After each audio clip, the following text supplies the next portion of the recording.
Fala galera da segunda série do ensino médio do Colégio Força Máxima.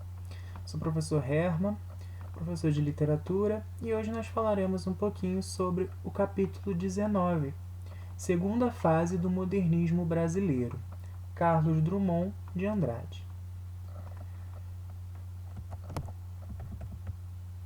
O que você acha de uma rima entre mundo e Raimundo? E entre sono e outono? Você rimaria sono com carne? O poeta que vamos estudar agora, Carlos Drummond de Andrade, um dos nomes mais expressivos da segunda fase do modernismo brasileiro, pensava que mundo e Raimundo poderiam até ser uma rima, mas não uma solução. Afinal, não parece haver uma grande afinidade entre os Raimundos e o mundo em que vivem. Drummond ainda afirma que não rimará sono com outono, mas talvez com carne. Na realidade, o que ele quer mesmo afirmar é a desnecessidade ou a ineficácia da rima na produção poética. Neste capítulo, você verá outras características da obra desse grande poeta modernista. Expectativas de aprendizagem. Caracterizar, inclusive, com seu contexto histórico, a chamada segunda fase do modernismo no Brasil. Identificar, no geral, as principais características da poesia de Carlos Drummond de Andrade. Distinguir as diversas vertentes temáticas da obra desse autor. Contexto histórico.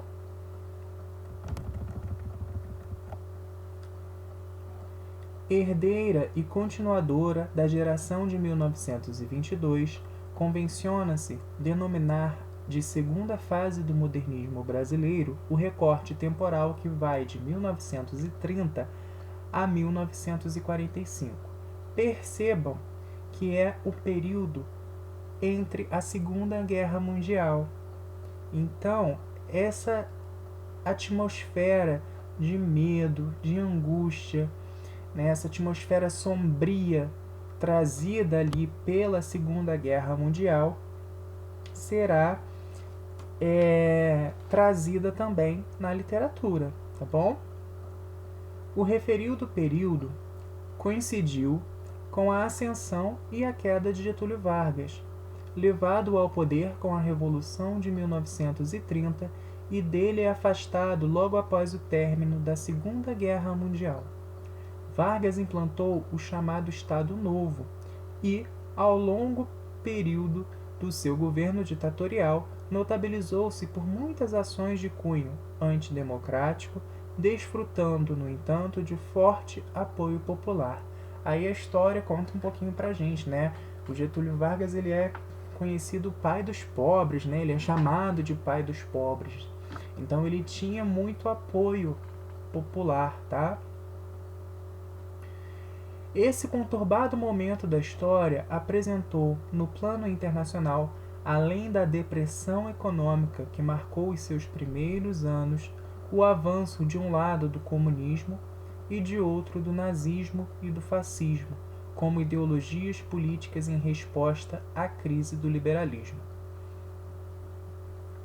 A Segunda Guerra Mundial trouxe consigo a bomba atômica e a criação da Organização das Nações Unidas, ONU, introduzindo novas peças no jogo político que então se estabelecia e que resultou, tempos depois, na Guerra Fria.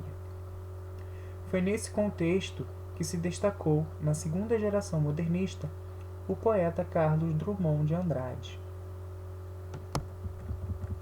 Então percebam que o contexto histórico é um contexto de muita instabilidade, é um contexto de medo, é um contexto de destruição, essa trazida pela Segunda Guerra Mundial. Características gerais da segunda fase do modernismo no Brasil. A segunda geração modernista é fruto do amadurecimento dos ideais estéticos da geração anterior, denominada heróica. Manteve-se nessa vertente o culto aos versos livres, a ausência da métrica regular, a poesia sintética, ao emprego do vocabulário cotidiano e às palavras consideradas apoéticas, ampliando-se as questões culturais as ligadas à realidade do país.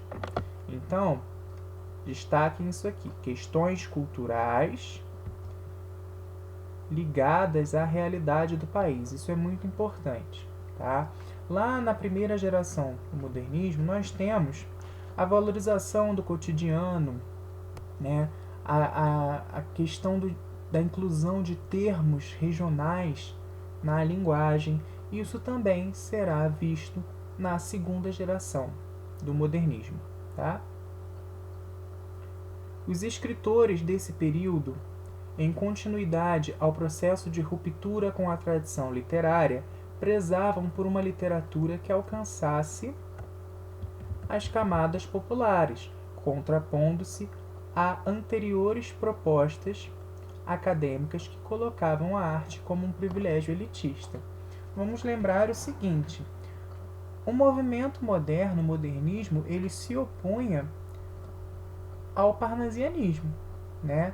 E o parnasianismo pregava a arte pela arte, então trazia textos com inversões sintáticas, com uma linguagem figurada, né? Textos difíceis de entender. Óbvio que, se são textos rebuscados, são textos mais complexos, somente a elite tinha o privilégio de compreender e desfrutar desses textos, dessa arte, né? E o modernismo, ele busca a simplicidade. O modernismo busca a inclusão das camadas populares na sua arte. A influência da geração de 1922 é nítida e muitas vezes explicitada. Carlos Drummond de Andrade dedicou a Mário de Andrade o livro de poemas que marcou a sua estreia literária. Murilo Mendes, outro nome expressivo desse grupo, produziu o longo poema História do Brasil, com a mesma irreverência crítica, repleta de humor, que se fez presente em muitos poemas de Oswald de Andrade. Contudo, a geração de 1930 não foi simplesmente seguidora cega do movimento que a precedera. Ela também reivindicou para si a recuperação de estéticas combatidas pelos primeiros modernistas. Vinícius de Moraes, por exemplo, se utilizou com maestria do soneto, forma fixa que havia sido o carro-chefe dos parnasianos. Também na temática, percebem-se novos rumos para a poesia da segunda fase, mais questionadora da realidade e fundamentalmente mais interessada em discutir o estar no mundo.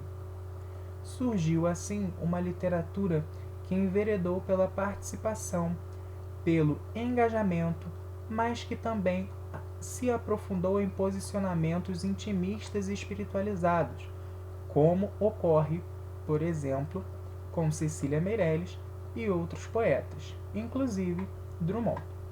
Então, antes de nós falarmos um pouquinho de Drummond, vou passar para vocês algumas características a respeito aí dessa segunda geração modernista. Nós temos um misticismo, tá? Um misticismo, um mistério muito grande relacionado a questões como o que vai ser daqui para frente, né? Devido a essa questão da guerra, devido a essa instabilidade. Nós temos uma consciência social, nós temos o amadurecimento da consciência social trazida pelos autores. Outra característica que nós podemos citar é a reflexão acerca do sentido de estar no mundo, né? Eu estou no mundo para quê? Qual é a minha função? Então até quando ele fala ali do espiritual, né, é exatamente isso, uma questão metafísica, né? Para que eu estou aqui? Para que eu sirvo? O que eu preciso fazer neste mundo? Nós temos também um foco no contexto político, sociopolítico, né?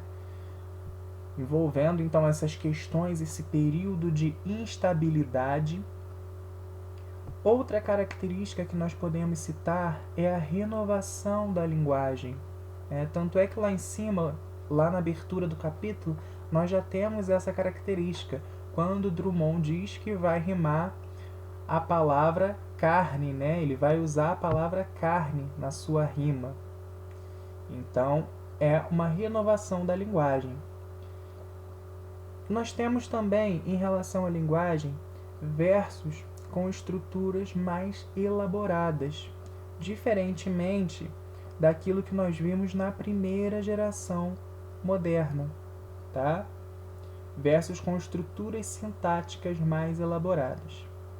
Outra característica é a reflexão sobre o mundo contemporâneo, né? Isso já ficou evidente, a reflexão sobre o mundo atual, esse mundo de 1930 a 1945, esse período entre guerras, tá certo?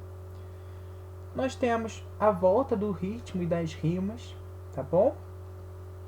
E nós continuamos com uma linguagem simples, com uma literatura simples, rejeitando ainda toda aquela formalidade trazida pelos autores parnasianos. Beleza? A poesia de Carlos Drummond de Andrade. Entre os principais poetas desse segundo momento do modernismo, Carlos Drummond de Andrade tem posição de destaque.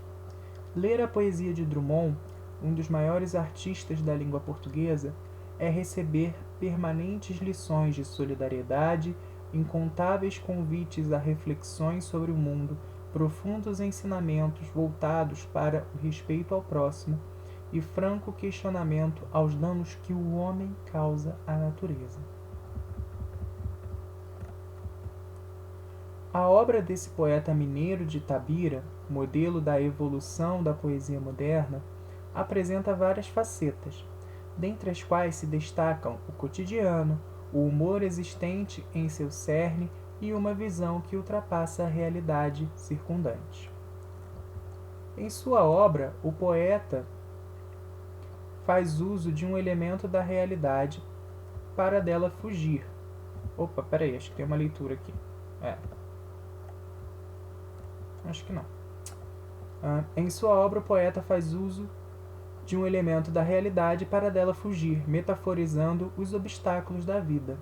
Essa transposição do real para o imaginário, muito comum na obra dos autores modernistas, denomina-se dissonância. Então aqui é só para a gente entender, né? O Drummond, ele apresenta então, a poesia dele costuma ser dividida em 4 fases, tá? E são essas 4 fases que nós veremos agora. E outra característica dele que foi dita que é a dissonância, né? Valer-se de um elemento da realidade para fugir dessa realidade. Aqui tem o contextualizando, depois vocês deem uma olhadinha. Vamos lá. Característica da obra de Drummond. Pode-se citar na obra de Drummond várias fases com características específicas. A primeira fase. Na primeira fase, na qual demonstra uma cosmovisão negativa, pessimista, o poeta buscou um afastamento do mundo, produzindo uma poesia pessoal e reflexiva sobre a vida. Essa primeira fase, ela costuma ser denominada de fase gauche, tá? Justamente por um poema do Carlos Drummond de Andrade, que é o chamado Poema de Sete Faces, tá? Dá uma olhadinha aqui. Soneto da perdida esperança. Perdi o bonde e a esperança. Volto pálido para casa. A rua é inútil e nenhum alto passaria sobre meu corpo. Vou subir a ladeira lenta em que os caminhos se fundem. Todos eles conduzem ao princípio do drama e da flora. Percebem-se, pelas palavras do poeta, o tom de pessimismo existencial, perdi o bonde e a esperança, e a falta de rumo, a rua é inútil, os caminhos se fundem. Além disso, o poema apresenta um tom individual, o que é comprovado pelo emprego da primeira pessoa e do discurso confessional. No que diz respeito à forma, Drummond, a despeito de ter produzido um soneto, como o nome indica, inovou em relação a essa forma fixa, eliminando a métrica irregular e a rima, e conservando somente a organização das estrofes. Vários signos conotadores de pessimismo ocorrem no poema como um todo, e nesse fragmento em particular. Perdi, pálido, inútil e drama são palavras que, junto a outras, formam um campo semântico de negativismo.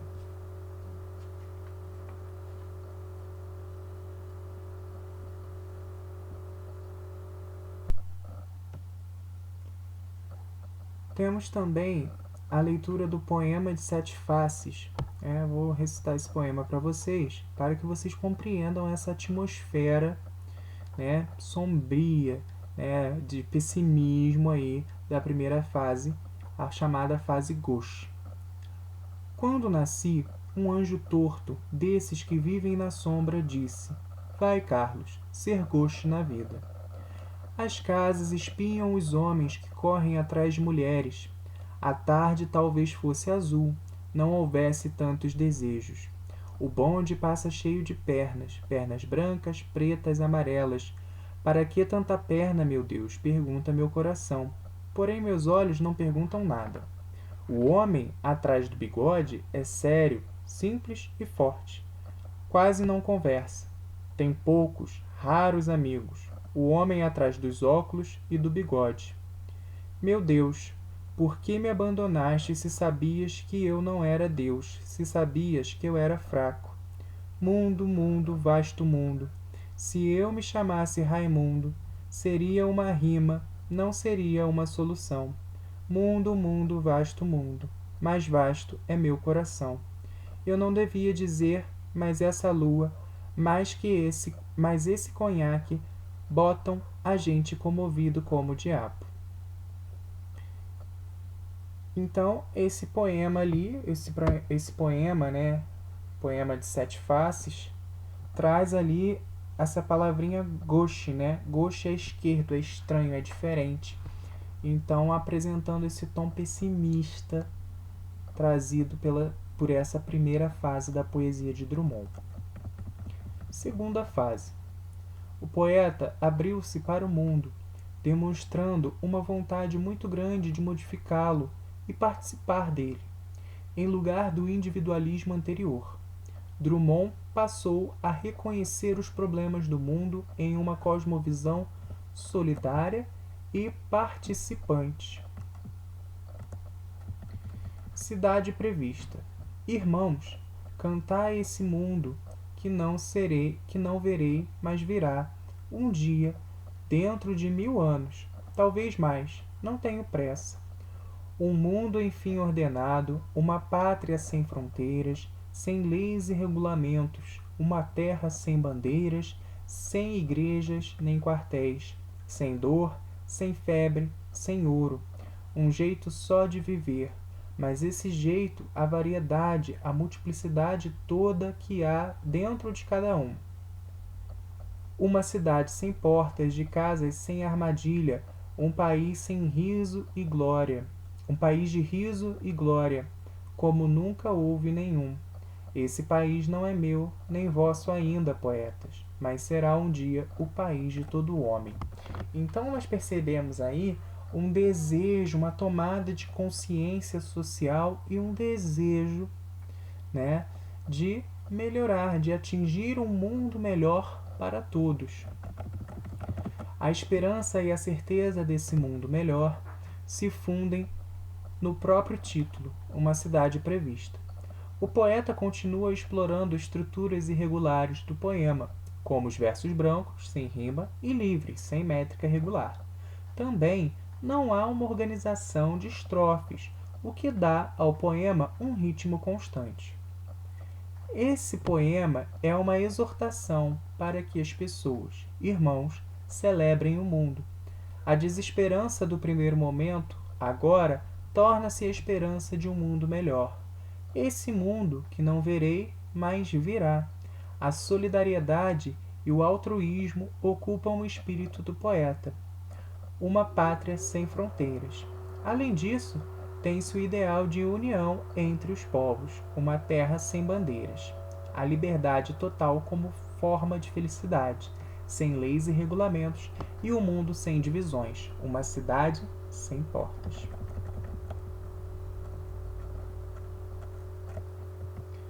Terceira fase.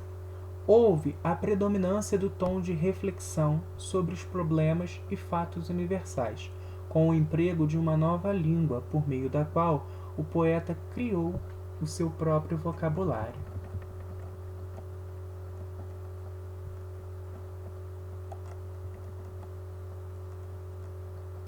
Especulações sobre a palavra homem. Para que serve o homem? Para estrumar flores? Para tecer contos? Para servir o homem? Para criar Deus? Sabe Deus do homem? E sabe o demônio? Como quer o homem ser destino, fonte? Que milagre é o homem? Que sonho? Que sombra? Mas existe o homem? No poema, especulações sobre a palavra homem, Drummond questiona o papel do homem, direcionando para um conceito de inutilidade aparente. Note que o poeta, mesmo questionando a crença do homem, grafa a palavra Deus com inicial maiúscula, indicando que acredita nele. O poema se encerra com uma dúvida sobre a existência do homem. Então é um período mais reflexivo, tá certo? E o último período da poesia de Drummond, essa quarta fase é uma fase mais memorialista, é uma fase das recordações da família dele, né? Um tom mais pessoal novamente. Quarta fase. Por fim, no quarto momento, o poeta voltou-se para seu passado pessoal, em que predominavam espaços da família e da infância como temas de recordação. Boitempo. Entardece na roça de modo diferente. A sombra vem nos cascos, no mugido da vaca separada da cria. O gado é que anoitece, e na luz que a vidraça da casa fazendeira derrama no curral, surge multiplicada sua estátua de sal, escultura da noite. No gado é que dormimos e nele que acordamos. Amanhece na roça de modo diferente. A luz chega no leite, morno esguincho das tetas, e o dia é um pasto azul que o gado reconquista. No poema, Drummond volta-se para o seu espaço natal, fazendo um paralelo entre a vida e o passar do tempo, mostrando que, na roça, tudo acontece em função dos animais. O gado é que anoitece, e de todos que com eles trabalham. No gado é que dormimos. Embora o poeta não apresente uma forma definida nem rima, percebe-se que os versos são de 6 sílabas cada um, o que demonstra certa preocupação rítmica. Bom, além dessas características, além desses textos, né, o que a gente precisa saber a respeito de Drummond é também essa questão memorialista, né, focar nessa questão memorialista. Quando ele fala então da família, dos amigos, né, ele vai retornar então à cidade natal, que é Itabira, tá? Então vocês podem encontrar muitas referências em muitos textos de Drummond, referências à cidade Itabira, que é a cidade natal do nosso poeta, tá certo? Pessoal, espero que vocês tenham compreendido algumas características acerca da segunda fase do modernismo.